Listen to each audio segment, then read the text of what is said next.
Bring back rock.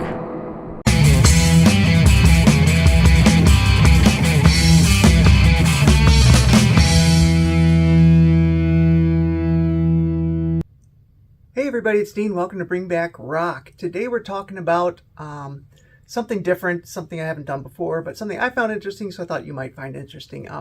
First off, if you saw my last video, you know, I was on Shark Island, and I heard from their camp. They reached out thanking me for doing this and thanking you guys for still having interest.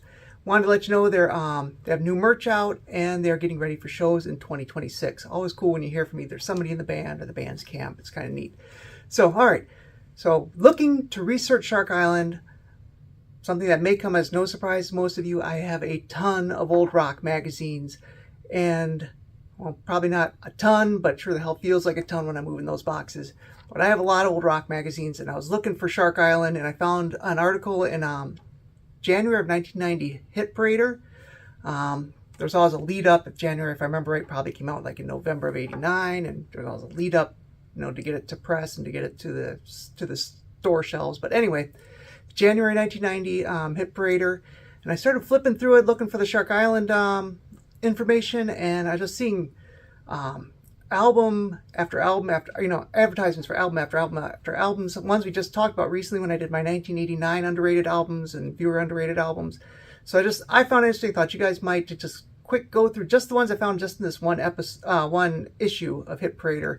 First up was Nuclear Assault. They're a thrash band. I just kind of dabbled in thrash. I wasn't really a big thrash fan. I had some albums, but Nuclear Assault, Handle with Care. Then Fiona, Heart Like a Gun. This one we did feature, I know, and it's not my favorite Fiona album, but it may be her most popular. It had the song You're Sexing Me with Kip Winger, and that may have been her biggest hit. Banshee is one that I know a lot of you guys really like, Race Against Time. Here's the advertisement for Race Against Time. Here's one I really, really love. This album is just drip sleaze all over your turntable when you're playing this. Cats and Boots, Kicked and Clawed. Half American, half Japanese band. If you want to know about more about Cats and Boots, go check out my Cats and Boots episode. You can also check out my Fiona episode if you want to know more about Fiona. Next up was XYZ, their debut album, produced by Don Dokken, which at times they sound a little bit like Dokken, but really not as a whole. But I know a lot of you guys love XYZ, really good record by them. If you want to know more about XYZ, check out my XYZ episode. Bonham, Jason Bonham, John Bonham from Led Zeppelin's kid. And he plays with Zeppelin whenever they do a reunion thing. But The Disregard of Timekeeping. This was an album I never really totally got into. I just, for whatever reason, just didn't really connect with it. But I know a lot of you guys did. It's a fairly popular release. Joe Satriani, Flying in a Blue Dream. We talked about this one. I always like Joe Satriani's playing. I'm not big into instrumental albums, but he always had, I don't know, the songs seem to just be very listenable when I was listening, and I do have some Joe Satriani records, and when I'm in the mood for an instrumental album, that's usually what I put on. Here's one I really love, Faster Pussycat, Wake Me When It's Over. This one I was a little disappointed with the first hearing, because I thought that first album was so good and such a sleazy classic record. I have said that sounded like a sleazier version of Aerosmith, and some of you have agreed with me. Love that first record, and this one was quite a bit different, but it definitely grew on me. After listening to it a couple times, I really started getting into this one too. So Wake Me When It's Over by Faster Pussycat. Danger, Danger, their self-titled debut album. Great AOR record. Kind of keyboard heavy, not a real heavy record, but just the type just great fun songs that you could roll down the window and listen to on a summer night. Three more actually.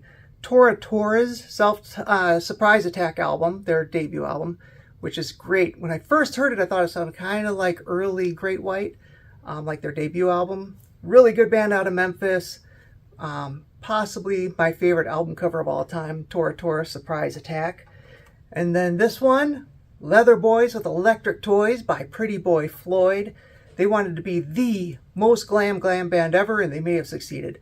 This band got quite a bit of a push, but just didn't click in terms of going gold or platinum.